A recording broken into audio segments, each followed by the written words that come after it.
Saudara, menghitung hari menuju pemilihan kepala daerah 2024, masa tenang jadi momen krusial. Selain harus memastikan pilkada berlangsung bersih, bagaimana penyelenggara pemilu menyiapkan logistik serta sosialisasi untuk meningkatkan partisipasi pemilih.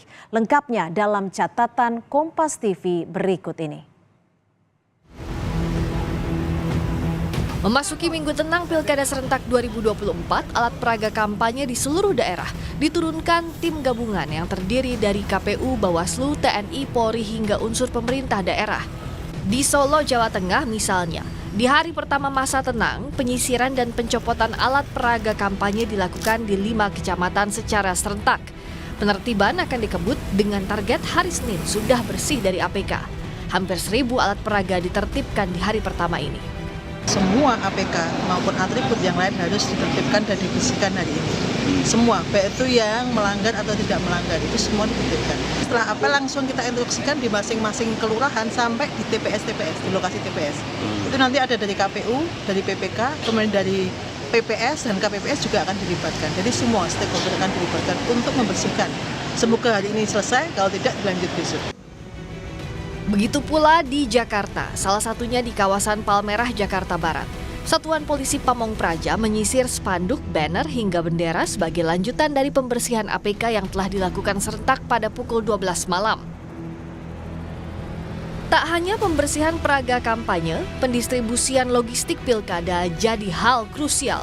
Di Sumeneb, Jawa Timur, distribusi logistik lebih awal dilakukan ke wilayah kepulauan dan pulau terluar. Pengiriman logistik pilkada menuju ke Pulau Gili Raja dan Gili Genting dilakukan dengan menggunakan perahu kayu. KPU Sumeneb telah menyiapkan sejumlah skenario dalam proses pendistribusian logistik pilkada. Di antaranya opsi angkutan dengan helikopter guna menjangkau pulau terjauh dengan jarak tempuh 12 jam perjalanan laut. Misalkan ada sesuatu yang tidak kita inginkan dan kapal tidak bisa berlayar, maka kami memang sudah menganggarkan khusus berkaitan dengan armada untuk pengangkutan logistik ke Masa Lembu. Jadi memang kami sudah koordinasi dengan pihak kepolisian berkaitan dengan itu. Kalau misalkan nanti ada sesuatu yang tidak kita inginkan, maka itu sudah kami anggarkan berkaitan dengan armada, misalkan entah helikopter atau apa nanti. Di daerah lain, KPU Kabupaten Banyumas, Jawa Tengah bersama BPBD Banyumas menggelar simulasi penanganan tanggap bencana di tempat pemungutan suara atau TPS. Simulasi meliputi langkah-langkah antisipasi dalam menghadapi ancaman cuaca buruk dan banjir saat pilkada berlangsung. Antara lain proses distribusi serta penyelamatan logistik dan warga saat banjir melanda. Kematangan alur pilkada di lapangan juga disiapkan lewat simulasi pemungutan suara pilkada serentak tahun 2024. Saat simulasi pemungutan suara calon wali kota dan wakil wali kota Depok serta Gubernur Jawa Barat di TPS 01 Cilodong, Kota Depok, Jawa Barat, salah satu pemilih pemula atau Gen Z mengaku masih menemui kesulitan dalam memahami alur antrean. Karena itu simulasi jadi hal penting. Mengalami kesulitan nggak sih latihan kata coblosan itu? Lumayan sih agak sulit soalnya tadi di awalnya ngantri. Tapi diarahin sama panitia KPPS-nya, udah lumayan dibantu, lebih lancar jadinya.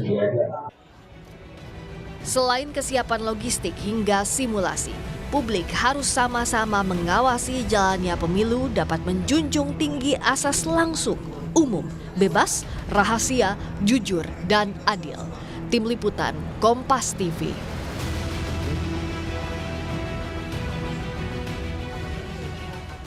Saudara, Pilkada Serentak 2024 akan berlangsung di lebih dari 500 wilayah. Tepatnya, warga akan memilih calon pemimpin daerah di 37 provinsi, 415 kabupaten, dan 93 kota. Artinya, total ada 545 wilayah yang menggelar pemilihan kepala daerah. Lalu jangan lupa, saudara, untuk menggunakan suara Anda di Pilkada Serentak 2024 pada 27 November 2024 yang ditetapkan sebagai Hari Libur Nasional berdasarkan keputusan Presiden nomor 33 tahun 2024. Jangan lupa untuk mencatat pula saudara waktu pemungutan suara 27 November 2024. Anda yang punya hak pilih bisa datang ke tempat pemungutan suara mulai pukul 7 pagi hingga 1 siang waktu setempat. Bagi pemilih daftar pemilih tambahan dapat menggunakan hak pilih paling lambat 2 jam sebelum pemungutan suara selesai, yakni pukul 11 hingga 13 waktu setempat. Sementara pemilih daftar pemilih khusus bisa datang ke TPS paling lambat 1 jam sebelum selesainya pemungutan suara di TPS, yakni dari pukul 12 hingga 13 waktu setempat sepanjang surat suara masih tersedia. Pilkada yang bersih dan kesiapan penyelenggara jadi bagian dari indikator pemilu yang punya legitimasi.